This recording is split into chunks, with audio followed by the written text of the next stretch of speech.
നമസ്കാരം. News one middle ഈസ്റ്റിലേക്ക് സ്വാഗതം. ആദ്യം പ്രധാന വാർത്തകൾ. UAE പ്രവാസികളുടെ മാതാപിതാക്കൾക്ക് റെസിഡൻസ് വിസ ലഭിക്കാൻ പ്രതിമാസം 20,000 ദിർഹം മിനിമം ശമ്പള പരിധി നിശ്ചയിച്ചേക്കും.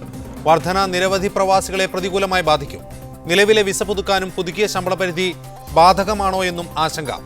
സ്വദേശികൾക്ക് ഊന്നൽ നൽകുന്ന പുതിയ തൊഴിൽ നിയമത്തിന് UAE ഉടൻ രൂപം നൽകും.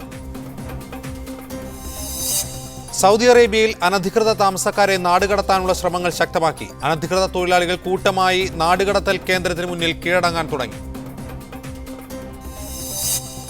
ഉപരോധം സൃഷ്ടിച്ച ഊർജ്ജക്ഷാമം മൂലം ഗസ ദുരിതത്തിൽ. സ്വീവറേജ് പ്ലാന്റുകൾ പണിമുടക്കിയതോടെ തെരുവുകൾ മാലിന്യപൂരിതം. ഇസ്രായേൽ ഗസയ്ക്കെതിരെ നടത്തിയ ആക്രമണത്തിന്റെ 1ാം വാർഷികം ഇസ്രായേലും ഫലസ്തീനും ആചരിച്ചു. കോമൺവെൽത്ത് ഉച്ചകോടിക്ക് കൊളംബോയിൽ തുടക്കം. ഇന്ത്യയെ പ്രതിനിധീകരിക്കുന്നത് വിദേശകാര്യമന്ത്രി സൽമാൻ ഖുർഷിദ്. ഉച്ചകോടി ശിക്ഷാസമിതിയോ വിചാരണ കോടതിയോ ആവരുതെന്ന് ശ്രീലങ്കൻ പ്രസിഡന്റ് മഹിന്ദ രാജപക്സെ.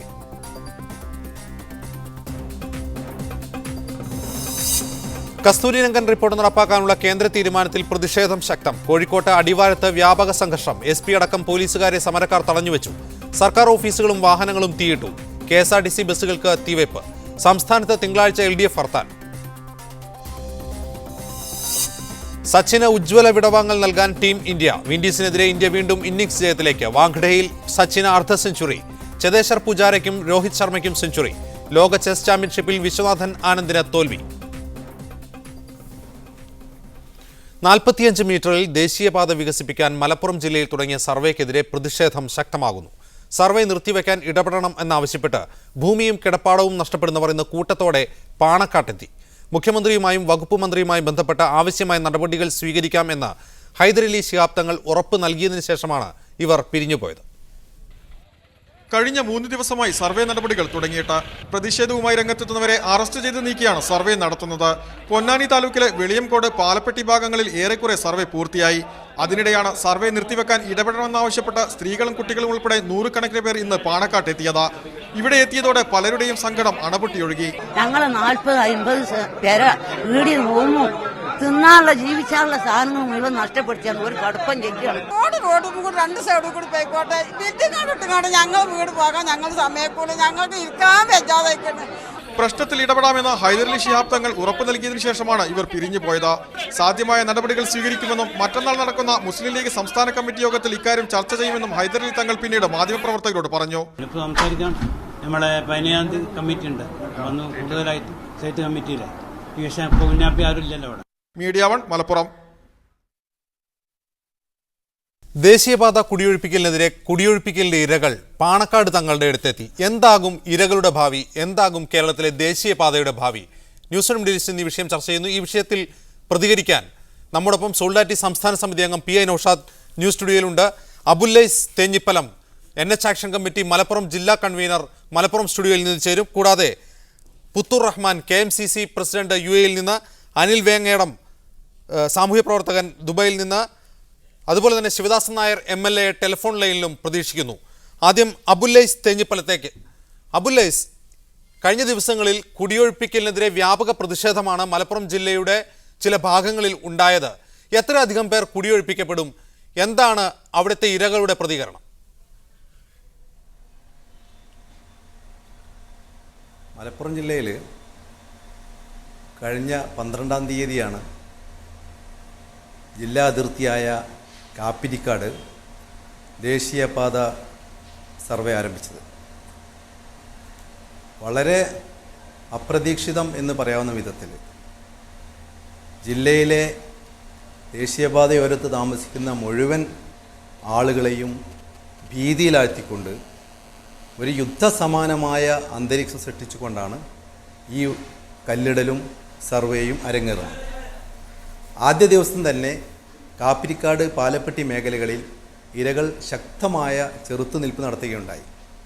പക്ഷേ തികച്ചും ജനാധിപത്യ വിരുദ്ധമായ രീതിയിൽ പോലീസിനെ ഉപയോഗിച്ചുകൊണ്ട് ഇരകളുടെ ഒരു വാദഗതികളും അംഗീകരിക്കാതെ അടിയന്തരാവസ്ഥ കാലത്തെ ഓർമ്മിപ്പിക്കുന്ന വിധത്തിൽ ഇരകളെ അടിച്ചൊതുക്കൊണ്ട് പാവപ്പെട്ട വീട് നഷ്ടപ്പെടുന്നതും ഭൂമി നഷ്ടപ്പെടുന്നതും കണ്ട് മോഹലാസ്യപ്പെടുന്ന അല്ലെങ്കിൽ വിഷമിക്കുന്ന സ്ത്രീകളെപ്പോലും അടിച്ചു മാറ്റിക്കൊണ്ട് തള്ളി മാറ്റിക്കൊണ്ട് അറസ്റ്റ് ചെയ്തുകൊണ്ടാണ് അവിടെ ഭൂമി സർവേ ആരംഭിച്ചത്.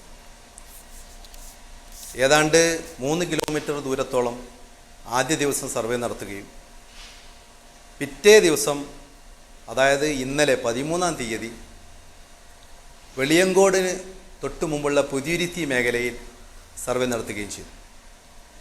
ദേശീയപാത ആക്ഷൻ കൗൺസിലിൻ്റെയും NH ആക്ഷൻ കൗൺസിലിൻ്റെയും NH സംരക്ഷണ സമിതിയുടെയും അതുപോലെ തന്നെ ഇരകളുമായി യോജിച്ച് പ്രവർത്തിക്കുന്ന സോളിഡാരിറ്റി, വെൽഫെയർ പാർട്ടി, STPI, വ്യാപാരി വ്യവസായി ഏകോപന സമിതി, PDP മുതലായ സംഘടനകളുടെ നേതൃത്വത്തിൽ അവിടെ ശക്തമായ ബഹുജന പോരാട്ടം നടക്കുകയുണ്ടായി. പക്ഷേ ആ പ്രതിഷേധത്തെ പോലും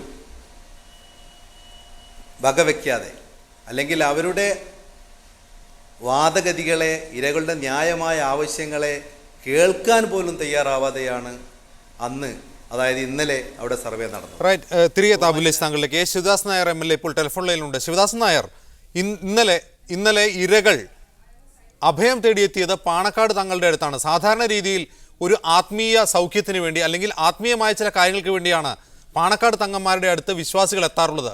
ഇക്കുറി ദേശീയപാത കുടിയൊഴിപ്പിക്കലിനെതിരെ നടപടി സ്വീകരിക്കണമെന്ന് ആവശ്യപ്പെട്ടുകൊണ്ട്, അങ്ങനെ അഭ്യർത്ഥിച്ചുകൊണ്ട് അവിടുത്തെ ഇരകൾ പാണക്കാട് തങ്ങളെ സമീപിച്ചിരിക്കുന്നു. മുഖ്യധാര രാഷ്ട്രീയ കക്ഷികൾ ഇക്കാര്യത്തിൽ ഒരു നിലപാടെടുക്കാൻ പോലും അറച്ചു നിൽക്കുന്നു. എന്താണ് താങ്കളുടെ പ്രതികരണം? ഇതിനകത്ത് പാണക്കാട് തങ്ങളുടെ അടുത്ത് ഇവർ പോയി എന്നുള്ളത് ഒരു പ്രധാനപ്പെട്ട ഒരു സാധാരണമല്ലാത്തൊരു കാര്യമാണ് എന്ന് പറയുന്നതിനകത്ത് കാര്യമില്ല. കാരണം മുസ്ലിം ലീഗിന്റെ ഈ രാജ്യത്തെ PWDയുടെ വകുപ്പുകൂടെ ഭരിക്കുന്ന മുസ്ലിം ലീഗിന്റെ നേതാവ് എന്നുള്ള നിലയിൽ കൂടി പ്രവർത്തിക്കുന്ന അദ്ദേഹത്തെ, എന്നാൽ എല്ലാ കാര്യങ്ങളിലും വളരെയധികം പക്വതയോടുകൂടി തീരുമാനങ്ങൾ എടുക്കുകയും സംസാരിക്കുകയും ചെയ്യുന്ന ഒരു വ്യക്തി. അപ്പൊ ഇക്കാര്യത്തിൽ അവരുടെ ഒരു ആശങ്ക അദ്ദേഹത്തോട് ചെന്ന് പറയുന്നതിൽ ഒരു തെറ്റുമില്ല, ഒരു അസ്വാഭാവികതയും കാണുന്നുമില്ല. അതിന് വ്യക്തമായും ഉത്തരവാദപ്പെട്ട ആളുകളുമായി അദ്ദേഹം സംസാരിച്ച് അതിനൊരു പരിഹാരം ഉണ്ടാക്കുകയും ചെയ്യും. ഇവിടെ നമ്മളൊരു പ്രധാനപ്പെട്ട കാര്യം, ഈ NHന്റെ ഒരു വികസനം നാടിന്റെ പൊതുവായ ഒരു കാര്യമാണ്. എന്നാൽ അതില് ആളുകൾക്ക് ഒരു തരത്തിലും ബുദ്ധിമുട്ടുണ്ടാകാത്ത തരത്തിൽ വേണം ആ കാര്യങ്ങൾ ചെയ്യാൻ. ആരെയും ഒഴിപ്പിക്കാതെ, അല്ലെങ്കിൽ ഒരു തരത്തിലും വീതി എടുക്കാതെ നമുക്ക് പോകാൻ കഴിയില്ലല്ലോ. പക്ഷെ എടുക്കുമ്പോൾ അവർക്ക് ഇപ്പോ പുതിയതായി വസ്തു പൊന്നുമലേക്ക് എടുക്കുമ്പോൾ, ഏത് കാര്യത്തിനാണെങ്കിലും എടുക്കുമ്പോൾ അതിന് പുതിയതായ ചില വ്യവസ്ഥകൾ കൂടി പാലിക്കണം എന്ന് കേന്ദ്ര ഗവൺമെന്റ് നിർദ്ദേശിക്കുകയുണ്ടായി. അപ്പോ ഇക്കാര്യത്തെ സംബന്ധിച്ച് എന്താണ് ജനങ്ങളുടെ ആശങ്ക? ആ ആശങ്ക ദൂരീകരിച്ചുകൊണ്ട് ഈ പ്രോജക്റ്റ് നടപ്പിലാക്കുന്നത് എങ്ങനെയായിരിക്കണം എന്നുള്ളതിനെ കുറിച്ച് ഒരു ധാരണയിലെത്തുന്നത് നല്ലതാണ്. ഈ ആശങ്ക ഉള്ള ആളുകളുമായി സംസാരിക്കുന്നത് നല്ലതാണ്. അത് തന്നെയാണ് എന്റെ ചോദ്യം. ഞാൻ മുമ്പ് സൂചിപ്പിച്ചതുപോലെ ഇക്കാര്യത്തിൽ ഒരു നിലപാട് പ്രഖ്യാപിക്കാൻ മലപ്പുറത്തെങ്കിലും മുസ്ലിം ലീഗ് തയ്യാറാവുന്നില്ല. അവരൊരു നിലപാടെടുക്കുന്നില്ല. ആരോടൊപ്പം നിൽക്കണം എന്ന കാര്യത്തിൽ, അല്ലെങ്കിൽ ഈ വിഷയത്തിൽ എന്ത് നിലപാടാണ് ലീഗിനുള്ളത് എന്ന് ആരാഞ്ഞപ്പോൾ, ഈ ചർച്ചയിലേക്ക് പോലും ക്ഷണിച്ചപ്പോൾ മുസ്ലിം ലീഗ് നേതാക്കൾ തങ്ങൾ വരാൻ അസൗകര്യം പ്രകടിപ്പിക്കുകയാണ് ഉണ്ടായത്. എല്ലാവരും തന്നെ അങ്ങനെ അസൗകര്യം പ്രകടിപ്പിക്കുന്നു. ഈ ഒരു സാഹചര്യത്തിലാണ് എൻ്റെ ചോദ്യം, എന്താകും ഇനി അവരുടെ ഭാവി? ഏതർത്ഥത്തിലുള്ള ഒരു ഒത്തുതീർപ്പിനാണ് ഭരണകൂടം തയ്യാറെടുക്കുക? ഇതിനകത്ത് NHനെ സംബന്ധിച്ചിടത്തോളം മറ്റ് സംസ്ഥാനങ്ങളിലൊക്കെ ഇതിന്റെ വീതി എത്ര ആണെന്നുള്ളതിനെ സംബന്ധിച്ച് തീരുമാനിച്ചു. അതിന്റെ പണികൾ, സ്ഥലമെടുപ്പ് പൂർത്തിയായി, അതിന്റെ കാര്യങ്ങൾ നടക്കുന്നു. കേരളത്തിൽ വരുമ്പോൾ സ്ഥലത്തെ സംബന്ധിച്ച് സ്വാഭാവികമായും ജനങ്ങൾക്ക് കുറെ ബുദ്ധിമുട്ടുകൾ ഉണ്ട്. എന്നാൽ നമുക്ക് NHന്, നാഷണൽ ഹൈവേക്ക് വീതി വേണം എന്ന കാര്യത്തിൽ രണ്ടു പക്ഷവുമില്ല. കാരണം കേരളത്തിന്റെ ഒരു ഇൻഫ്രാസ്ട്രക്ചർ ഡെവലപ്മെന്റ് ഇല്ലെങ്കിൽ, പശ്ചാത്തല സൗകര്യ വികസനം ഇല്ലെങ്കിൽ നമുക്ക് മുന്നോട്ട് പോകാൻ കഴിയില്ല. അതുകൊണ്ട് ഇതിനിടയ്ക്ക് നിന്നുകൊണ്ട് ഈ ബുദ്ധിമുട്ടും പ്രയാസവും ഉണ്ടാകുന്ന ആളുകളുമായി സംസാരിക്കണം. പക്ഷേ ഇത് പ്രോജക്റ്റ് ഇല്ലാതാക്കുന്നതിന് വേണ്ടിയിട്ടുള്ള ഒരു സമരപരിപാടിയും അതുപോലുള്ള കാര്യങ്ങളുമായി പോയി കഴിഞ്ഞാൽ നമുക്കത് ഒരു ഗവൺമെന്റ് എന്നുള്ള നിലയിൽ അത്തരത്തിലുള്ള ഒരു സമീപനത്തോട് യോജിക്കാൻ കഴിയില്ല. ദയവായി തുടരുക ശിവദാസ് നായർ. ഇപ്പോൾ KV അബ്ദുൽ ഖാദർ MLA ഉണ്ട് ടെലിഫോൺ ലൈനിൽ. KV അബ്ദുൽ ഖാദർ, ഒരു രാഷ്ട്രീയ പാർട്ടിയും ഇപ്പോൾ ദേശീയപാത തെരഞ്ഞെടുപ്പിൻ്റെ വിഷയത്തിൽ പരസ്യമായൊരു നിലപാട് സ്വീകരിക്കാൻ തയ്യാറല്ല. കാരണം ലോക്സഭാ തെരഞ്ഞെടുപ്പ് അടുത്തു വരികയാണ്. പരസ്യമായൊരു നിലപാടില്ല. ഇരകളോടൊപ്പമാണോ അതോ ദേശീയപാത അതോറിറ്റിയോടൊപ്പമാണോ എന്ന കാര്യത്തിൽ കൃത്യമായ നിലപാട് പ്രഖ്യാപിക്കുന്നില്ല ഒരു രാഷ്ട്രീയ പാർട്ടികളും. ദേശീയപാതയുടെ വികസനം വേണ്ട എന്ന് പറയാൻ ഒരു രാഷ്ട്രീയ പാർട്ടിക്കും കഴിയുമെന്ന് എനിക്ക് തോന്നുന്നില്ല. ഒന്നാമതായിട്ട് ഇപ്പൊ കേരളത്തിലെ ദേശീയപാതകളിൽ NH-17 തന്നെ എടുക്കാം. കോഴിക്കോട്ട് നിന്ന് കുറ്റിപ്പുറം വഴി, എടപ്പാൾ വഴി, ചാവക്കാട് വഴി, ചേറ്റുവ, കൊടുങ്ങല്ലൂർ ഭാഗത്തേക്ക് പോകുന്ന ദേശീയപാത യഥാർത്ഥത്തിൽ ചാവക്കാട് മുതൽ ചേറ്റുവ വരെയുള്ള ഭാഗം ഒരു ജില്ലാ റോഡിന്റെ പോലും നിലവാരമില്ലാത്ത അവസ്ഥയിലാണ്. ഇപ്പൊ സ്വാഭാവികമായിട്ടും 10,000-കണക്കിന് വാഹനങ്ങൾ ഓരോ ദിവസവും കടന്നു പോകുന്ന ഈ റോഡ് സഞ്ചാരയോഗ്യമാക്കി മാറ്റണം എന്ന ആവശ്യം ജനങ്ങൾക്കാകെയുണ്ട്. പക്ഷേ ഇപ്പോ ദേശീയപാത അതോറിറ്റി ഈ റോഡ് പുനർനിർമ്മിക്കുന്നതിന് തടസ്സം നിൽക്കുകയാണ്. അവർ പറയുന്ന ഒരു കാര്യം, ഇത് സ്ഥലം ഏറ്റെടുത്തുകൊണ്ട് ഈ പാത കൂടുതൽ സഞ്ചാരയോഗ്യവും ആകർഷകവുമാക്കാൻ വേണ്ടി ഞങ്ങൾ ഫണ്ട് അനുവദിച്ചിട്ടുണ്ട്. പക്ഷെ കേരളത്തിൽ ഭൂമി ഏറ്റെടുത്ത് നൽകാത്തത് കൊണ്ട് ഇതിന്റെ നവീകരണം നടത്താൻ നിർവാഹമില്ല. ഇതുകൊണ്ട് വലയുന്നത് ജനങ്ങൾ തന്നെയാണ്. അപ്പൊ ദേശീയപാത അതിന്റെ വീതി വർദ്ധിപ്പിക്കണം എന്ന ആവശ്യത്തെ നിരാകരിക്കാനായിട്ട് കഴിയുകയില്ല.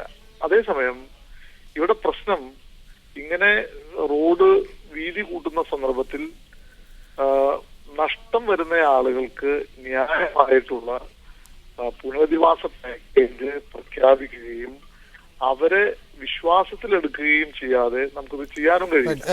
ദയവായി ലൈനിൽ തുടരുക K Abdul Khader. P A Naushad, ഇവിടെ കെ വി അബ്ദുൽ ഖാദർ ചൂണ്ടിക്കാട്ടിയത് ശരിയാണെന്ന് തോന്നുന്നു. കാരണം വളരെ സങ്കീർണമായൊരു സ്ഥിതിഗതിയിലേക്കാണ് ദേശീയപാത സ്ഥലമെടുപ്പ് നീങ്ങുന്നത്. ഒരേ അവസരത്തിൽ തന്നെ നിലവിലുള്ള ദേശീയപാത കുണ്ടും കുഴിയുമായി സഞ്ചാരയോഗ്യമല്ലാതായി മാറിക്കൊണ്ടിരിക്കുന്നു. അതിൻ്റെ അറ്റകുറ്റപ്പണികൾ നടത്തേണ്ട നാഷണൽ ഹൈവേ അതോറിറ്റി ഈ സ്ഥലമെടുപ്പിൻ്റെ താമസത്തിൻ്റെ കാരണം പറഞ്ഞുകൊണ്ട് അറ്റകുറ്റപ്പണികൾ വൈകിപ്പിക്കുന്നു. ഇതുമൂലമെല്ലാം ദുരിതമനുഭവിക്കുന്നത് ജനങ്ങളാണ്. എങ്ങനെ പരിഹരിക്കും ഈ പ്രശ്നം? ഈ പ്രശ്നം വളരെ എളുപ്പത്തിൽ പരിഹരിക്കാവുന്നതാണ്. കേരളത്തിൽ ദേശീയപാത വികസിപ്പിക്കുന്നതിന് ദേശീയപാത വിഷയവുമായി ബന്ധപ്പെട്ട എല്ലാ സമര സംഘടനകളും നിരന്തരം അറിഞ്ഞുകൊണ്ടിരിക്കുന്നതാണ്. കേരളത്തിൽ അന്തർദേശീയ നിലവാരമുള്ള 4-വരിപ്പാത പണിയണം എന്ന ആവശ്യത്തിന് എല്ലാ ആളുകളും അംഗീകരിച്ചിരിക്കുന്നു. അത് പണിയാൻ തീരുമാനിക്കുന്നു. അതിന് എത്ര സ്ഥലം വേണം എന്നതിൽ മാത്രമാണ് തർക്കം. അതിൽ സമര സംഘടനകൾ, പരിസ്ഥിതി സംഘടനകൾ ആവശ്യം പറഞ്ഞുകൊണ്ടിരിക്കുന്നത് അത് ആ ആവശ്യം 30 മീറ്ററിൽ ഉൾക്കൊള്ളാൻ കഴിയും എന്നതാണ്. BOT കമ്പനികൾ, കേന്ദ്ര ഗവൺമെൻറ്, കേരള സർക്കാർ പറയുന്നു 45 മീറ്റർ വേണമെന്നതാണ്. അതൊരു ഡിബേറ്റിന് കേരളത്തിലെ രാഷ്ട്രീയ പാർട്ടികളോ കേരളത്തിലെ അക്കാഡമിക് സമൂഹമോ കേരളത്തിലെ എഞ്ചിനീയേഴ്സോ തയ്യാറായിട്ടില്ല. അത് തയ്യാറായാൽ വളരെ ലളിതമായി പരിഹരിക്കാം. 30 മീറ്ററിൽ ഇപ്പോൾ തന്നെ BOT കമ്പനികൾ പറയുന്ന എല്ലാ സൗകര്യത്തോടു കൂടി റോഡ് പണിയാൻ കഴിയുമെന്ന് ശാസ്ത്രീയമായി തെളിയിക്കാൻ നമുക്ക് സാധിക്കുമെന്നതാണ് ഒന്നാമത്തെ കാര്യം. അതുകൊണ്ട് അങ്ങനെ പരിഹരിച്ചു കഴിഞ്ഞാൽ കേരളത്തിലെ എല്ലാ റോഡും ദേശീയപാത NH-17, 47 വളരെ വേഗത്തിൽ തന്നെ 2-3 വർഷം കൊണ്ട് 4-വരിപ്പാതയാക്കാൻ കഴിയും. ആ 4-വരിപ്പാതയിലൂടെ ഏറ്റവും സുഗമമായ യാത്ര സഞ്ചരിക്കാൻ കഴിയും. മണിക്കൂറിൽ 70 കിലോമീറ്ററാണ് ഇപ്പോൾ പരമാവധി സ്പീഡ്. അത് 100 കിലോമീറ്റർ ആക്കുകയാണെങ്കിൽ ദേശീയപാതകളിലൂടെ വളരെ വേഗതയിൽ തന്നെ കാസർഗോഡ് നിന്ന് തിരുവനന്തപുരത്തേക്ക് എത്താൻ സാധിക്കും. അതിന് അത്തരമൊരു സംവിധാനം ഒരുക്കാൻ തയ്യാറാണോ എന്നതാണ് ഒരു ചോദ്യം. രണ്ടാമത്തേത്, കേരളത്തിൽ തന്നെ 5-8 വർഷമായി ഈ സമരം നടന്നുകൊണ്ടിരിക്കുന്നു. ഈ സമരത്തിൽ കേരളത്തിലെ രാഷ്ട്രീയ പാർട്ടികൾ പറഞ്ഞുകൊണ്ടിരിക്കുന്നു സമവായം വേണം, പുനരധിവാസ പാക്കേജ് സമർപ്പിക്കും, അങ്ങനെയുള്ള ഒരുപാട് കാര്യങ്ങൾ പറയുന്നു. എന്താണ് പുനരധിവാസ പാക്കേജ്? എത്ര ഇരകളാണ് നഷ്ടപ്പെടുന്നത്? എത്ര ഇരകൾക്ക് ഇത് ബാധകമാകും എന്നതിനെക്കുറിച്ച് കൃത്യവും വ്യക്തമായ വിവരം 5-6-7 വർഷമായി ഈ മേഖലയിൽ നടക്കുന്ന സമരങ്ങൾ, സംവാദങ്ങൾ, പ്രക്ഷോഭങ്ങൾ നടന്നിട്ട് ഗവൺമെൻറ്റിന് മുമ്പിലുണ്ടോ? ഇല്ല. എന്തുകൊണ്ടാണ് ഇത് കണക്കെടുക്കാത്തത്? ഗവൺമെൻറ്റിന് താല്പര്യമില്ല. രാഷ്ട്രീയ പാർട്ടികൾ വികസന വിഷയത്തിൽ നടത്തുന്ന ഇരട്ടത്താപ്പ് കേരളീയ സമൂഹത്തോട് നടത്തുന്നു എന്നതിന് തെളിവാണ് പശ്ചിമഘട്ടത്തെയും കേരളത്തെയും സംരക്ഷിക്കുന്ന ഗാഡ്ഗിൽ റിപ്പോർട്ട് അട്ടിമറിക്കുവാനും കെ വി അബ്ദുൽ ഖാദറിലേക്ക് പി എ നൗഷാദ് ചൂണ്ടിക്കാട്ടിയതുപോലെ നേരത്തെ RP സിംഗ് പറഞ്ഞിരുന്നു കഴിഞ്ഞ ആഗസ്റ്റിൽ ഇനിയും ഭൂമി ഏറ്റെടുക്കുന്നത് വൈകുകയാണെങ്കിൽ ഈ ദേശീയപാത പുനരുദ്ധാരണ പദ്ധതി ഞങ്ങൾ ഉപേക്ഷിക്കുമെന്ന്. അത് കഴിഞ്ഞ് സെപ്റ്റംബറിൽ കേന്ദ്ര ഉപരിതല ഗതാഗത വകുപ്പ് മന്ത്രി ഓസ്കർ ഫെർണാണ്ടസ് കേരളത്തിലെത്തി പ്രഖ്യാപിച്ചു 45 മീറ്ററിൽ തന്നെ ദേശീയപാത വികസിപ്പിക്കണമെന്ന കാര്യത്തിൽ ഒരു നിർബന്ധവും കേന്ദ്ര സർക്കാരിനില്ല, അത് സംസ്ഥാനങ്ങൾക്ക് തീരുമാനിക്കാമെന്ന്. ഇത്തരം ഓപ്ഷനുകൾ മുൻപിലുണ്ടായിരിക്കും. ഈ പദ്ധതി ഉപേക്ഷിക്കാൻ കേന്ദ്രം തയ്യാറായിട്ടില്ല. 30 മീറ്റർ എന്ന ഓപ്ഷൻ കേന്ദ്രം മുന്നോട്ട് വെച്ചിട്ട് അത് സ്വീകരിക്കാൻ സംസ്ഥാന സർക്കാരും തയ്യാറായിട്ടില്ല. ഇക്കാര്യത്തിൽ ഭരണകൂടത്തിൻ്റെയും രാഷ്ട്രീയ പാർട്ടികളുടെയും ഭാഗത്ത് കൃത്യമായ ഇരട്ടത്താപ്പില്ലേ KV അബ്ദുൽ ഖാദർ? ഇതിനകത്ത് കേന്ദ്ര ഭരണാധികാരികൾ സ്വീകരിക്കുന്ന ഈ ഇരട്ട സമീപനങ്ങളോട് എനിക്ക് പലപ്പോഴും വിയോജിപ്പാണ് തോന്നിയിട്ടുള്ളത്. ഇവിടെ ദേശീയപാത വികസിപ്പിക്കുന്നതിന് 45 മീറ്റർ വേണ്ടതില്ല എന്ന് ഓസ്കാർ ഫെർണാണ്ടസ് പറഞ്ഞു വരുന്നത് ശരിയാണ്. പക്ഷേ ഒരു കാരണവശാലും 45 മീറ്ററിൽ കുറഞ്ഞ് കേരളത്തിലെ ദേശീയപാത നിർമ്മിക്കാനാവില്ല എന്ന് ദേശീയപാത അതോറിറ്റിയും കേന്ദ്ര ഗവൺമെന്റും പിന്നീട് വ്യക്തമാക്കുകയും ചെയ്തു. അപ്പോൾ സ്വാഭാവികമായിട്ടും രാഷ്ട്രീയ പാർട്ടികളെ സംബന്ധിച്ചിടത്തോളം, എല്ലാ രാഷ്ട്രീയ പാർട്ടികളുടെ കാര്യം എനിക്കറിയില്ല, കേരളത്തിലെ ഇടതുപക്ഷ പാർട്ടികളെ സംബന്ധിച്ചിടത്തോളം ഇത് 45 മീറ്ററിൽ തന്നെ വേണം എന്ന ശാഠ്യം ഉള്ളവരായിരുന്നില്ല ഞങ്ങൾ. ശ്രീ VS അച്യുതാനന്ദൻ കേരളത്തിലെ മുഖ്യമന്ത്രി ആയിരിക്കെ ഇതുമായി ബന്ധപ്പെട്ട് മുഖ്യമന്ത്രിയുടെ നേതൃത്വത്തിൽ നടന്ന 1ാം സർവകക്ഷി യോഗത്തിൽ 30 മീറ്ററിൽ ഇത് വികസിപ്പിക്കണം എന്നാണ് തീരുമാനിച്ചത്. അപ്പൊ എല്ലാ രാഷ്ട്രീയ പാർട്ടികളും അടച്ചാക്ഷേപിക്കുന്നതിൽ യാതൊരു അർത്ഥവുമില്ല. പക്ഷേ ഈ നിവേദനം സംസ്ഥാന ഗവൺമെന്റിന്റെ ഈ സർവകക്ഷി തീരുമാനം മുഖ്യമന്ത്രിയും പ്രതിപക്ഷ നേതാവും കേന്ദ്രത്തിന് കൈമാറിയപ്പോൾ കേന്ദ്രമെടുത്ത നിലപാട്, ദേശീയപാത അതോറിറ്റിയും കേന്ദ്ര ഗവൺമെന്റും സ്വീകരിച്ച നിലപാട് കേരളത്തിൽ 45 മീറ്ററിൽ കുറഞ്ഞ് ദേശീയപാത എന്നത് അചിന്ത്യമായിട്ടുള്ള കാര്യമാണ്, അംഗീകരിക്കുന്ന പ്രശ്നമില്ല എന്നാണ്. അങ്ങനെയാണ് 2ാം സർവകക്ഷി യോഗം നടക്കുന്നത്. അപ്പോ സത്യത്തിൽ കേരളത്തിൽ ഞങ്ങളെ സംബന്ധിച്ചിടത്തോളം ഒട്ടും നിർവാഹമില്ലാത്ത ഒരു സാഹചര്യത്തിലാണ് 45 മീറ്റർ എന്ന തീരുമാനം അംഗീകരിക്കേണ്ടി വന്നത്. ദയവായി തുടരുക. ഇപ്പോൾ അനിൽ വേങ്ങേടം ചേരുന്നു ടെലിഫോൺ ലൈനിൽ.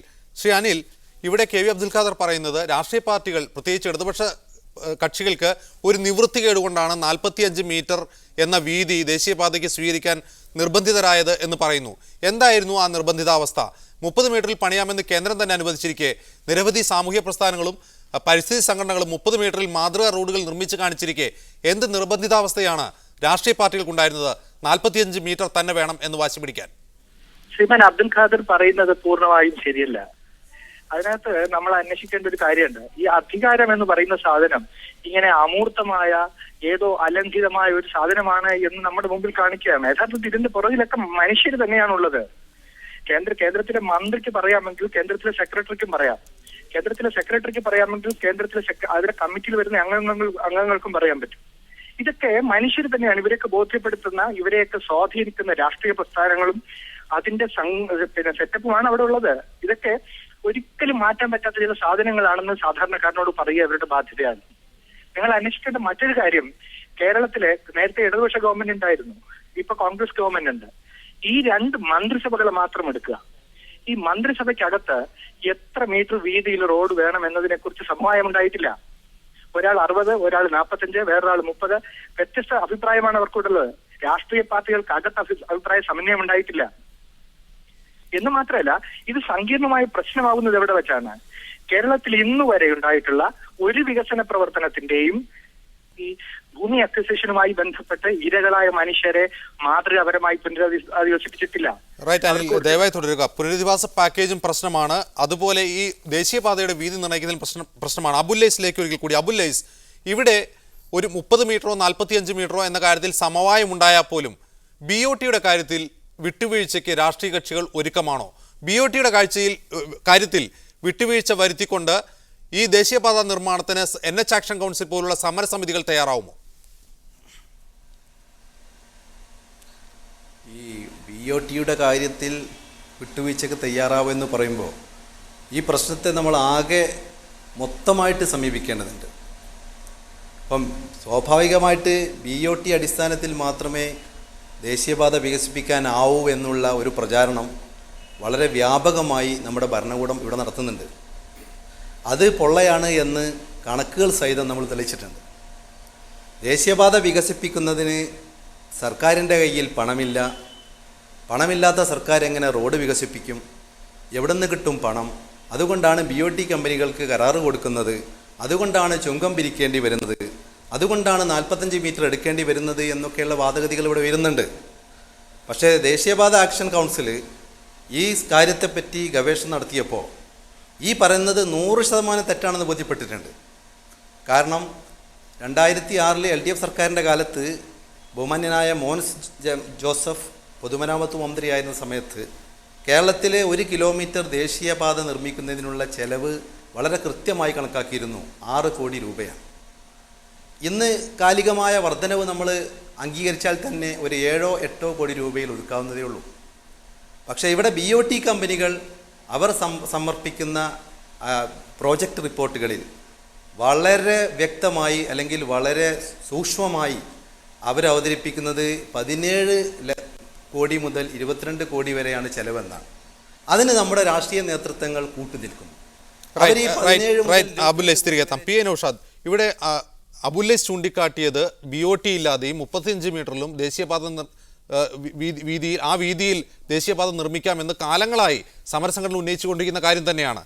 ഞാൻ ചോദിക്കുന്നത്, എന്തുകൊണ്ടാണ് ഇത്തരത്തിൽ ഒരു കൃത്യമായ നിലപാടിലെത്താൻ, ഒരു സമവായം ഉണ്ടാക്കാൻ രാഷ്ട്രീയ കക്ഷികൾക്ക് ഇക്കാര്യത്തിൽ കഴിയാത്തത്? രാഷ്ട്രീയ കക്ഷികൾക്ക് ഇച്ഛാശക്തിയില്ല എന്നല്ല, ദേശീയപാതയുമായി ബന്ധപ്പെട്ടുകൊണ്ടുള്ള അവരുടെ നിലപാട് ഇരട്ടത്താപ്പാണ്. CPM-ൻ്റെ പോലും ഇരട്ടത്താപ്പാണ്. ഒന്നാം സർവകക്ഷി യോഗത്തെ അട്ടിമറിച്ചതിൽ CPM-ന് കൂടി പങ്കുണ്ട് എന്നത് ഒരു സുവ്യക്തമാണ്. ഒരൊറ്റ ഉദാഹരണം ഞാൻ പറയാം. ഗാഡ്ഗിൽ കമ്മിറ്റി റിപ്പോർട്ട് വന്ന സമയത്ത് അതിനെതിരെ പ്രതിഷേധമുണ്ടാക്കി. കസ്തൂരി രംഗ റിപ്പോർട്ട് നടപ്പാക്കാൻ കേന്ദ്ര കമ്മിറ്റി തീരുമാനിക്കുന്നു. ആ തീരുമാനത്തിനെതിരെ CPM ഹർത്താൽ പ്രഖ്യാപിക്കുന്നു. അപ്പോൾ കേന്ദ്ര ഗവൺമെൻറ്റിൻ്റെ പോളിസികൾക്കെതിരെ ഹർത്താലും സമരവും ജനകീയ പ്രക്ഷോഭം നടത്തുന്ന CPM-ന് ഈ വിഷയത്തിൽ പ്രക്ഷോഭം നടത്താൻ സാധ്യമല്ല, നിസ്സഹായരാണെന്ന് പറയുന്നത് ഇരട്ടത്താപ്പാണ്. അതിൻ്റെ കാരണം എന്താണ്? അവരെ സംബന്ധിച്ചിടത്തോളം 45 മീറ്റർ റോഡ് പണിയുന്നതിന് അവർ താല്പര്യമുണ്ട്. ആ BOT റോഡ് വരുന്നതിന് അവർ ആഗ്രഹിക്കുന്നു. കേരളത്തിലെ ദേശീയപാത റോഡിൻ്റെ അതിൻ്റെ സംസ്കാരം, അതിൻ്റെ നവോത്ഥാന ചരിത്രത്തിൽ വലിയ പങ്കുവഹിച്ചതിനെ വലിയ കമ്പനികൾക്ക് വിട്ടു. സ്വകാര്യ കമ്പനികൾ, വിദേശ കമ്പനികൾ. പാലിയേക്കരയിലെ ടോൾ കമ്പനി എന്ന് പറയുന്നത് ഫ്രാൻസിൻ്റെ കമ്പനിയാണ്. ഇത്തരത്തിലുള്ള വിദേശ കമ്പനികൾക്ക് പോലും നമ്മുടെ റോഡ് വിട്ടുകൊടുക്കുന്നതിനോട് നയപരമായ യോജിപ്പാണ് CPM-ന് എന്നതിൻ്റെ തെളിവാണ് ഇതിനെതിരെ പ്രക്ഷോഭം ഉണ്ടാകാതെ. രണ്ടാമത്തെ കാര്യം, ഗ്രാജുവലായി കേരളത്തിലെ ദേശീയപാതകൾ 70 മീറ്റർ ആക്കാൻ കഴിയും. ഇപ്പോൾ തന്നെ 1999 ഹൈവേ പ്രൊട്ടക്ഷൻ ആക്ട് പ്രകാരം 2007 നടത്തിയ ഭേദഗതി പ്രകാരം ദേശീയപാതയിൽ അതിൻ്റെ മിഡിലിൽ നിന്ന് 35 മീറ്റർ വരെ ബിൽഡിങ്ങുകൾ പണിയാൻ പാടില്ല എന്ന് പറഞ്ഞാൽ വരുന്ന ഭാവിയിൽ 70 മീറ്റർ സ്ഥലത്തേക്ക് കെട്ടിടം നിർമ്മിക്കാൻ പാടില്ല. 30 വർഷത്തിന് ശേഷമെങ്കിലും കേരളത്തിൽ ഇപ്പോൾ 30 മീറ്റർ പണിയുന്ന റോഡുകൾ വേണമെങ്കിൽ ജനബാഹുല്യം ഉണ്ടാവുകയോ വാഹന ഗതാഗതം വർദ്ധിക്കുകയോ ചെയ്താൽ 30-35 വർഷത്തിന് ശേഷം 70 മീറ്റർ വരുന്ന ഒരു ഹൈവേ ഉണ്ടാക്കാൻ സാധിക്കും. ഗ്രാജുവലായി ഇത്തരം ഒരു വികാസം ഉണ്ടാക്കാൻ സാധിക്കുമായിരുന്നിട്ട് പോലും അത്തരത്തിലുള്ള ദീർഘദൃഷ്ടി ഇല്ലാതെയാണ് ഇപ്പോൾ താങ്കൾ ടെലിഫോൺ ലൈനിലുണ്ടെങ്കിൽ ഇപ്പോൾ പി എ നൗഷാദ് ഉന്നയിച്ച ആരോപണത്തിന് മറുപടി, BOT എന്ന ഒരു മുതലാളിത്ത പദ്ധതിയെ അനുകൂലിക്കുകയാണ് CPM പോലുള്ള ഇടതുപക്ഷ കക്ഷികൾ ചെയ്യുന്നത് എന്നാണ് ഇദ്ദേഹത്തിന്റെ ആരോപണം. അദ്ദേഹം ചില നല്ല വാക്കുകളിൽ അടിസ്ഥാനരഹിതമായിട്ടുള്ള കാര്യങ്ങൾ പറഞ്ഞുകൊണ്ടേയിരിക്കുകയാണ്. ഞാൻ പറഞ്ഞ കാര്യം, ഇടതുപക്ഷം ഈ BOT പ്രശ്നത്തെ സംബന്ധിച്ചും മീറ്റർ സംബന്ധിച്ചുമുള്ള ഞങ്ങളുടെ നിലപാട് സർവകക്ഷി യോഗത്തിൽ വ്യക്തമാക്കിയ കാര്യമാണ്. എന്തുകൊണ്ട് കേന്ദ്ര ഗവൺമെന്റ് അതിന്റെ നയപരമായിട്ടുള്ള കാര്യത്തിൽ ഉറച്ചു നിന്നു? ഞങ്ങൾക്ക് അഭിപ്രായ വ്യത്യാസം ഉള്ള കാര്യങ്ങൾ, ആഗോളവൽക്കരണത്തിന്റെയും സ്വകാര്യവൽക്കരണത്തിന്റെയും കാര്യത്തിൽ ശക്തമായിട്ടുള്ള അഭിപ്രായ വ്യത്യാസങ്ങൾ ഉള്ള കാര്യങ്ങൾ കേന്ദ്ര ഗവൺമെന്റ് നടപ്പിലാക്കുന്നുണ്ട്. കാരണം അത് ഗവൺമെന്റുകളുടെ പോളിസി എന്നുള്ള നിലയിൽ അത് നടപ്പിലാക്കാൻ ഭരണഘടനയുടെ 4 അതിരുകൾക്കുള്ളിൽ പ്രവർത്തിക്കുന്ന സംസ്ഥാന ഗവൺമെന്റുകൾ ബാധ്യസ്ഥമാണ്. അദ്ദേഹത്തിന് അറിയാഞ്ഞിട്ടല്ല. എന്തുകൊണ്ടാണ് സംസ്ഥാന ഗവൺമെന്റ് ഇടതുപക്ഷമാണ് ഭരിക്കുന്നത് എന്നതുകൊണ്ട് ഗവൺമെന്റ് ആവിഷ്കരിച്ച ഒരു പോളിസിയെ ആ പോളിസിന് മാറിപ്പോകാൻ കഴിയില്ലെന്ന് എല്ലാവർക്കും അറിയാം. പക്ഷെ എന്നിട്ടും CPIM-നെ ആക്രമിക്കാനുള്ള താല്പര്യത്തിന്റെ മാത്രം അടിസ്ഥാനത്തിൽ ഈ കാര്യങ്ങളെ അബ്ദുൽ ഖാദർ, കസ്തൂരിരംഗൻ റിപ്പോർട്ടിലെ നോട്ടിഫിക്കേഷൻ ഇറങ്ങിയ സാഹചര്യത്തിലാണ് പി എ നൗഷാദിന്റെ ആ വിമർശനം ഉയർന്നത്. ഇതേ കാര്യത്തിൽ തന്നെ നോട്ടിഫിക്കേഷൻ ഇറങ്ങി ജനങ്ങളെ സംഘടിപ്പിച്ച ഹർത്താലിനെ പിന്തുണയ്ക്കുന്നു CPM. അതായിരുന്നു നൗഷാദിന്റെ ചോദ്യം. അല്ല, അദ്ദേഹം ഈ കാര്യങ്ങളിൽ നിന്ന് എന്താ പറയാ വഴിമാറി പോവുകയാണ് ചെയ്തത്. ദേശീയപാതയുമായി ബന്ധപ്പെട്ട ചർച്ചയിൽ ഞാനിപ്പോ പറയാം. ഇവിടെ ഈ വിഷയങ്ങളിൽ നമ്മുടെ സമീപനത്തിൽ യാതൊരു മാറ്റവും വന്നിട്ടില്ല. പക്ഷെ കേന്ദ്ര ഗവൺമെന്റ് ആവട്ടെ ഒരു കാരണവശാലും അതിന്റെ ഈ ദേശീയപാത വികസന പ്രക്രിയയിൽ ഈ പ്രഖ്യാപിത നിലപാടുകളിൽ നിന്ന് മാറാൻ കഴിയില്ല എന്ന് സംസ്ഥാന ഗവൺമെന്റിനോട് ആവശ്യപ്പെട്ടതിന്റെ അടിസ്ഥാനത്തിൽ മാത്രമാണ്. അല്ലെങ്കിൽ കേരളത്തിലെ സംസ്ഥാന പാതകളിൽ അത് വികസിപ്പിക്കുന്നതിന് ഒരു രൂപ പോലും നൽകുകയില്ല എന്ന് പറഞ്ഞതിന്റെ അടിസ്ഥാനത്തിൽ മാത്രമാണ് നിർബന്ധിതാവസ്ഥ ഉണ്ടായത്. അതല്ലാതെ BOT-യെ അംഗീകരിച്ചുകൊണ്ടാണ് എന്നെല്ലാം പറയുന്നത്. അബുല്ലൈസ്, KV അബ്ദുൽ ഖാദർ സൂചിപ്പിച്ച നിലപാട് എത്രമാത്രം സുവ്യക്തമാണ്? ഒന്ന്. രണ്ടാമത്തെ കാര്യം, തെരഞ്ഞെടുപ്പ് അടുക്കാൻ പോകുന്നു. മലപ്പുറം ജില്ലയിലെങ്കിലും രാഷ്ട്രീയ കക്ഷികൾക്ക് ഇരകളുടെ രാഷ്ട്രീയ നിലപാട് നിർണായകമാണ്. എന്തായിരിക്കും രാഷ്ട്രീയ കക്ഷികളുടെ നിലപാട് ഇക്കാര്യത്തിൽ തെരഞ്ഞെടുപ്പിന് മുമ്പ് എന്നാണ് താങ്കൾ കരുതുന്നത്? മലപ്പുറം ജില്ലയിൽ കഴിഞ്ഞ 2 ദിവസമായി നടന്നു വരുന്ന ഈ യുദ്ധസമാനമായ അന്തരീക്ഷം, അതായത് ഇരകൾ ഭീതിയോടെ ഉണരുന്നു, ഉറങ്ങുന്നു. വീടുകൾ നഷ്ടപ്പെടുന്ന, ഭൂമി നഷ്ടപ്പെടുന്ന പാവപ്പെട്ട സ്ത്രീകളൊക്കെ മോഹാലസ്യപ്പെട്ട് വീഴുന്നു. ഇന്നലെ വെളിയങ്കോട് നസീമ എന്ന 56 വയസ്സുള്ള വിധവ തൻ്റെ വീടിനുള്ളിലൂടെ അളന്നപ്പോൾ, അതും കഴിഞ്ഞ് കിണറും കഴിഞ്ഞ് അളവ് മുന്നോട്ട് പോയപ്പോൾ ആ സാധു സ്ത്രീ മോഹാലസ്യപ്പെട്ട് വീണു. അവരെ പൊന്നാനി ആശുപത്രിയിലേക്ക് കൊണ്ടുപോയി, അവിടെ നിന്ന് എടപ്പാളിലേക്ക് കൊണ്ടുപോയി.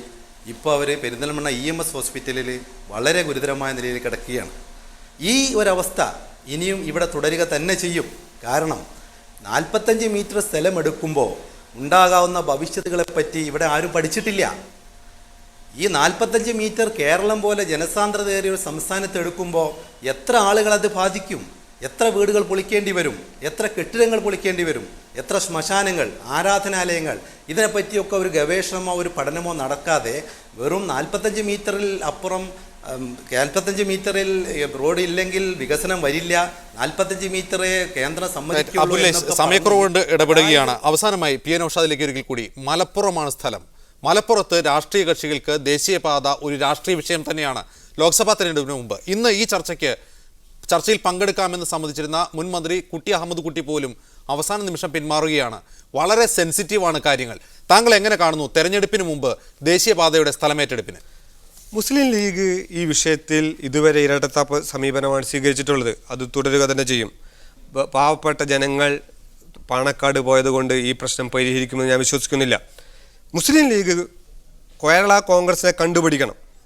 വളരെ വ്യാജമായ പ്രചാരണങ്ങൾ നടത്തിക്കൊണ്ട് ഗാഡ്ഗിൽ കമ്മിറ്റി റിപ്പോർട്ടിനെയും കസ്തൂരിരംഗൻ്റെ നിർദ്ദേശങ്ങളെയും അട്ടിമറിക്കുന്നതിൽ അവർ കാണിച്ച മിടുക്കിൻ്റെ 10% മുസ്ലിം ലീഗ് മലപ്പുറത്തെ ജനങ്ങളോടൊപ്പം, ദേശീയപാതയുടെ ജനങ്ങളോടൊപ്പം നിന്നിരുന്നെങ്കിൽ നല്ല വീതിയുള്ള 30 മീറ്ററിൽ 4 വരി പാത ലഭിക്കുമായിരുന്നു. ഇവിടുത്തെ കേരളത്തിലെ ജനങ്ങൾ സംതൃപ്തരാകുമായിരുന്നു. മുസ്ലിം ലീഗിൻ്റെ പിന്നിൽ മലപ്പുറത്തെ ജനങ്ങൾ അണിചേരുമായിരുന്നു. പക്ഷേ ഇച്ഛാശക്തിയും മാർജവും കാണിക്കാത്തത് കൊണ്ട്, ഒരു വളരെ ജെന്യുവിനായ ഒരു ആവശ്യത്തോടു കൂടി അവരോട് ഒപ്പം നിൽക്കാൻ കഴിയാത്തത് കൊണ്ട് മുസ്ലിം ലീഗ് വളരെയധികം നന്ദി പി എൻ ഔഷാദ്, അതുപോലെ അനിൽ വേങ്ങേടം, അബുല്ലൈസ് തേഞ്ഞിപ്പലം, ശിവദാസൻ നായർ, KV അബ്ദുൽ ഖാദർ MLA മാർ ഒരിക്കൽ കൂടി നന്ദി രേഖപ്പെടുത്തുന്നു. ന്യൂസ് മിഡിൽ ഈസ്റ്റ് ഒരു ഇടവേളയിലേക്ക് പോകും. കോഴിക്കോട്ട് മലയോര മേഖലയിൽ ഹർത്താലിന്റെ ഭാഗമായി ഏറ്റവും അധികം അക്രമങ്ങൾ അരങ്ങേറിയത് കസ്തൂരിരംഗൻ റിപ്പോർട്ട് നടപ്പാക്കാനുള്ള വിജ്ഞാപനത്തിൽ ഉൾപ്പെടാത്ത പ്രദേശങ്ങളിലാണ്. ഈ സ്ഥലങ്ങളിൽ ഹർത്താലിന് ആഹ്വാനവും ഉണ്ടായിരുന്നില്ല. അക്രമം ആസൂത്രിതമാണെന്ന് നാട്ടുകാർ ആരോപിക്കുന്നു. ലോറി ഇതിന് കടയുടെ മുമ്പിൽ തന്നെ സൈഡാക്കി ഷോപ്പ് അടക്കണമെന്ന് ആക്രോശിച്ചുകൊണ്ട് വടിയും കല്ലുമായിട്ടാണ് വന്നത്. രാവിലെ 9 മണി മുതൽ തന്നെ താമരശ്ശേരിയിൽ അക്രമം തുടങ്ങി. ഹർത്താലിന്റെ മറവിൽ 6 ടിപ്പർ ലോറികളിലും 1 ജീപ്പിലും 1 ഗുഡ്സ് ഓട്ടോറിക്ഷയിലുമായാണ് സമരാനുകൂലികൾ താമരശ്ശേരിയിലെത്തിയത്. മാരകായുധങ്ങൾ ഇവിടെ വടിയും കല്ലും ഇരുമ്പ് ലിവറുകള്, ലോറികളിലെ ജാക്കി ലിവർ, അതൊക്കെ ആയിട്ടാണ് അവർ വന്നത്. സമരക്കാരുടെ നേതൃത്വത്തിലുള്ള ഗുണ്ടകളാണ് എന്നാണ് ഞങ്ങൾ സംശയിക്കുന്നത്. വനവകുപ്പിന്റെ ഓഫീസിലെത്തിയ അക്രമികളുടെ കയ്യിൽ ആയുധമുണ്ടായിരുന്നു. ഇവർ ഓഫീസ് വളപ്പിലെ മരങ്ങൾ വെട്ടിവീഴ്ത്തി.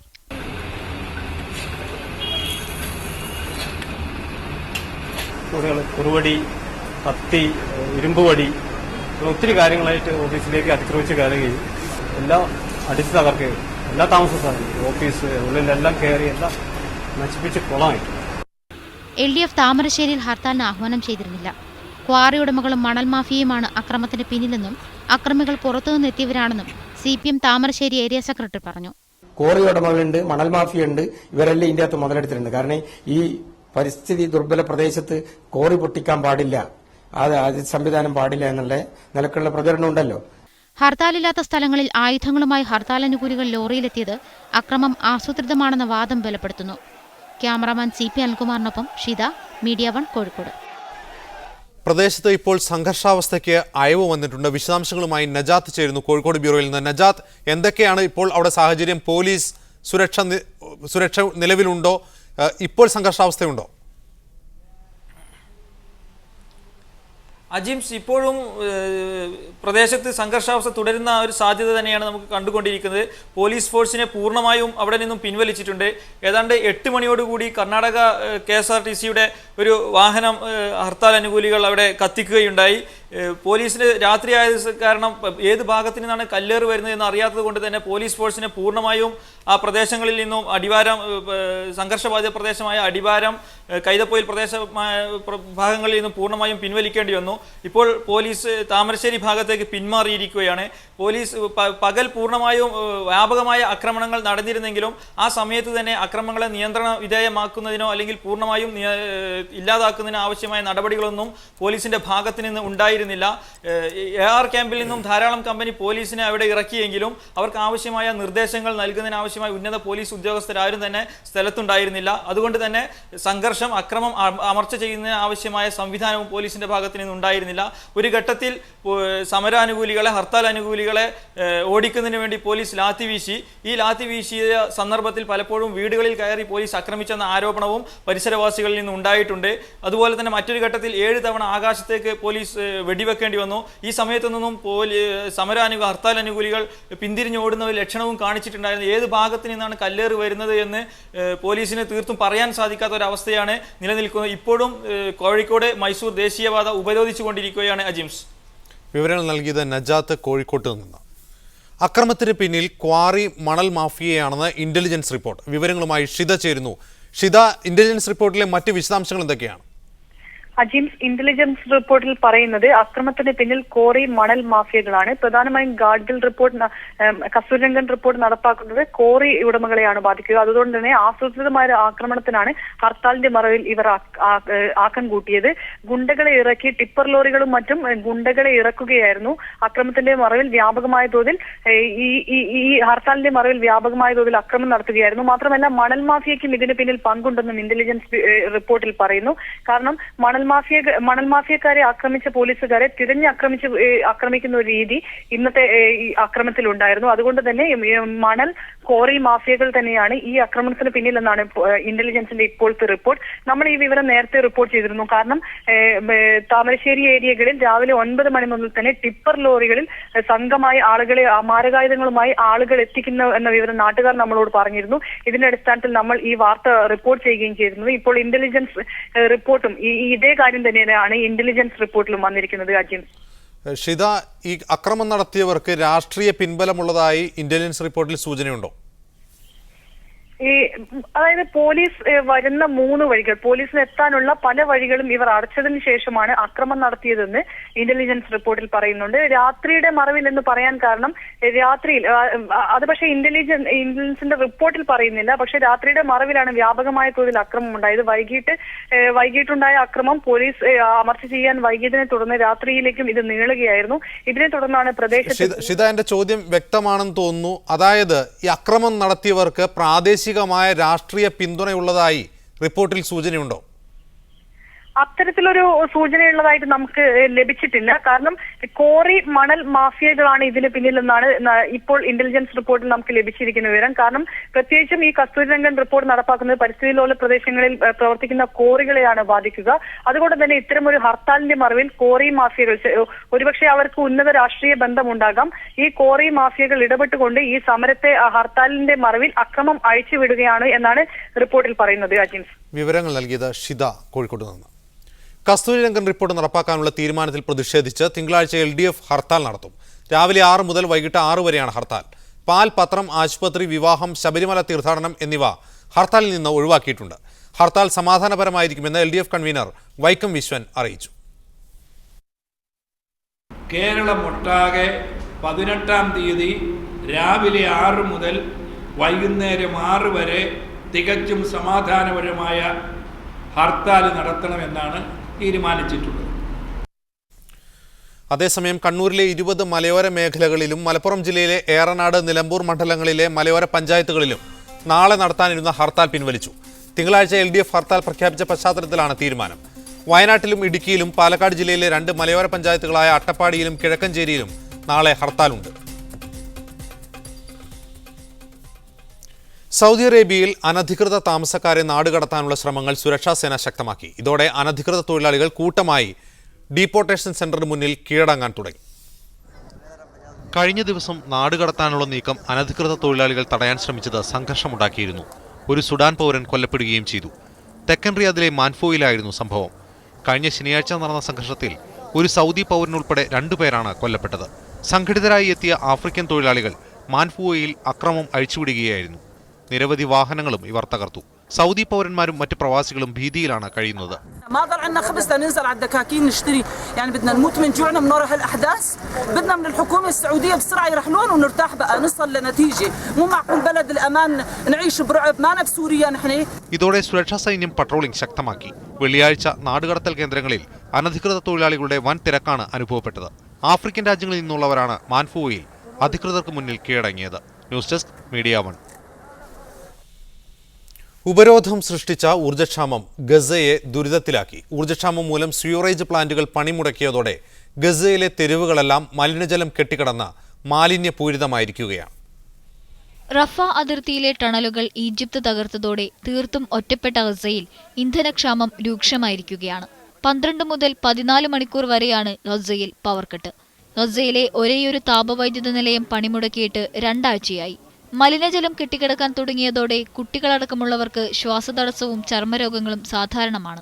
واحد من الاثنين يا بيجيبوا الكهرباء على طول المنطقه هذه يا بدبوا سولار للمحطه. المحطه بتمها شغاله موتور 12 ساعه بتمه شغال.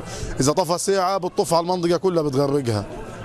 കരയിലും കടലിലും ആകാശത്തും ഇസ്രായേലിന്റെ ഉപരോധം നേരിടുന്ന ഗസയെ പുറം ലോകവുമായി ബന്ധിപ്പിക്കുന്ന ഒരേയൊരു മാർഗമായിരുന്നു റഫ അതിർത്തി.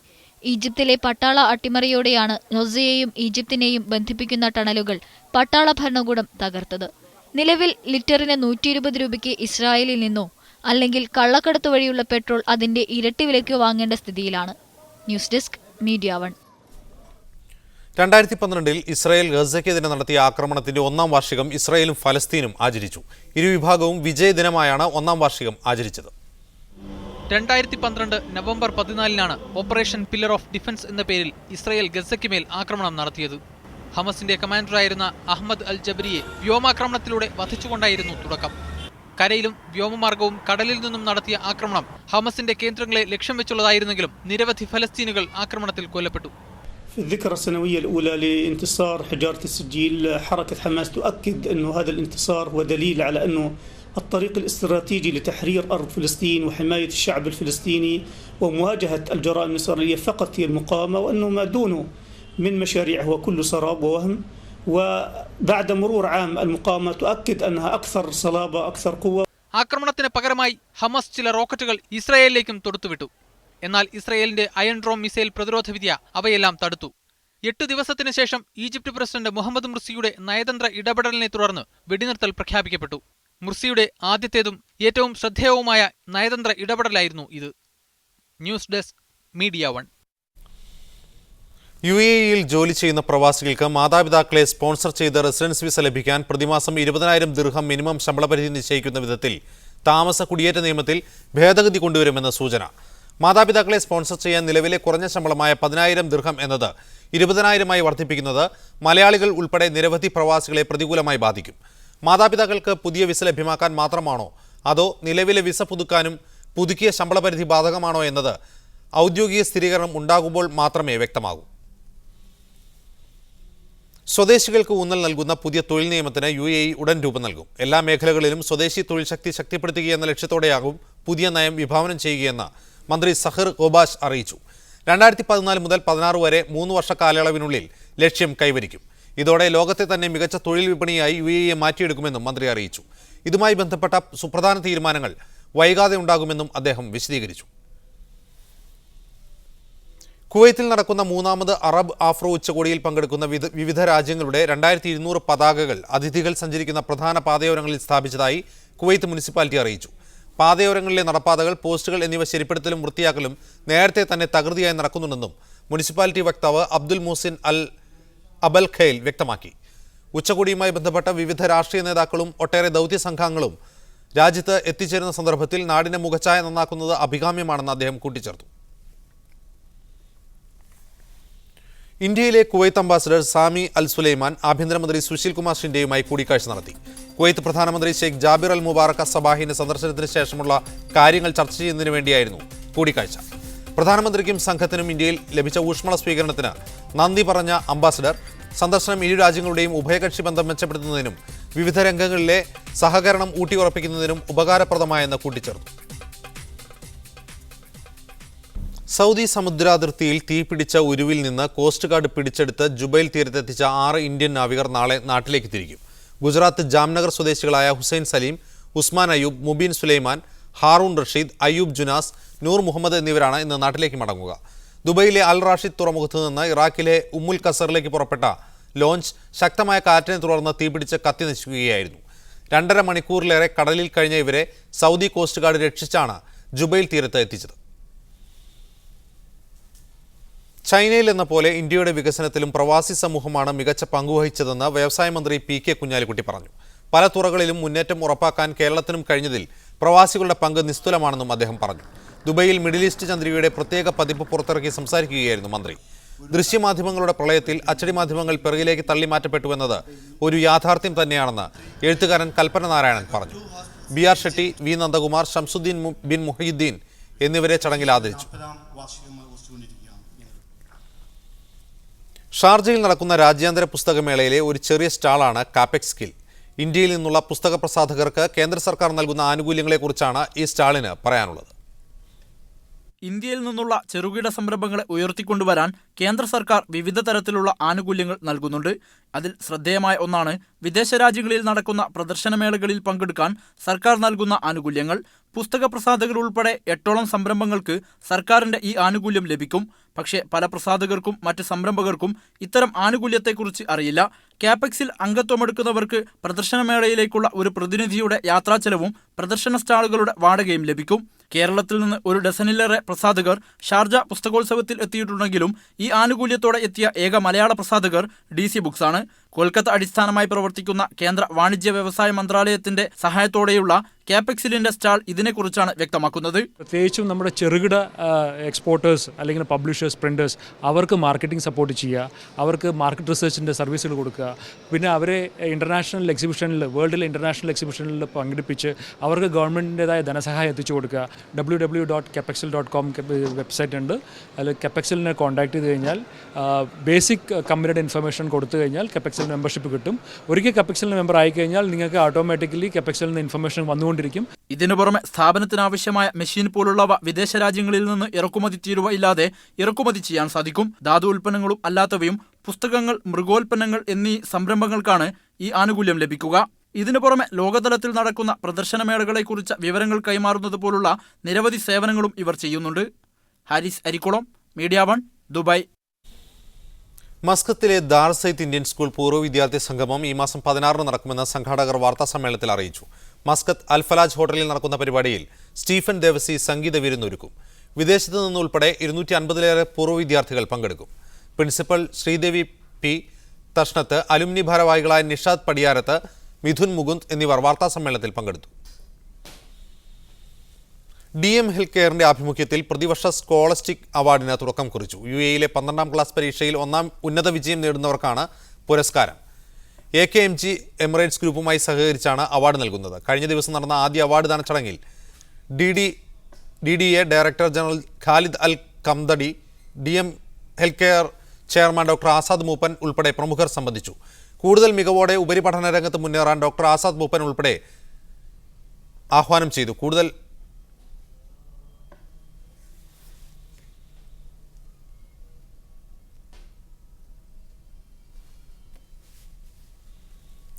ഒമാൻ ദേശീയ ദിനാഘോഷത്തിന് മുന്നോടിയായി മസ്കത്തിൽ നടന്ന എയർ ഷോ നിരവധി പേരെ ആകർഷിച്ചു. ബ്രിട്ടീഷ് റോയൽ എയർഫോഴ്സിന്റെ റെഡ് ആരോ വിമാനങ്ങളുടെ അഭ്യാസ പ്രകടനത്തിൽ പങ്കെടുത്തു. ഖുറം ബീച്ചിലെ ആകാശത്ത് വർണ്ണജാലം തീർത്താണ് പോർ വിമാനങ്ങൾ ചീറിപ്പറന്നത്. ഒമാന്റെ വടക്കൻ തീരത്ത് കനത്ത മഴ. മുസന്തം, ബാത്വിന ഗവർണറേറ്റുകളിൽ ഇന്ന് വൈകുന്നേരം മഴ ശക്തമായി. താഴ്വരകൾ നിറഞ്ഞൊഴുകുന്നതിനാൽ സൊഹാർ, സഹം മേഖലയിൽ റോഡ് ഗതാഗതം തടസ്സപ്പെട്ടു. ഇറാൻ തീരത്ത് രൂപപ്പെട്ട ന്യൂനമർദ്ദത്തിന്റെ ഫലമായാണ് മഴയെന്ന് കാലാവസ്ഥാ നിരീക്ഷണ കേന്ദ്രം അറിയിച്ചു. തലസ്ഥാനമായ മസ്കത്തിൽ കനത്ത പൊടിക്കാറ്റ് വീശുന്നുണ്ട്. ഇന്നത്തെ സ്വർണ്ണവില ഇന്നത്തെ സ്വർണ്ണവില ജനങ്ങൾക്കു വേണ്ടി ബാബി ആൻഡ് മാരഡോണ.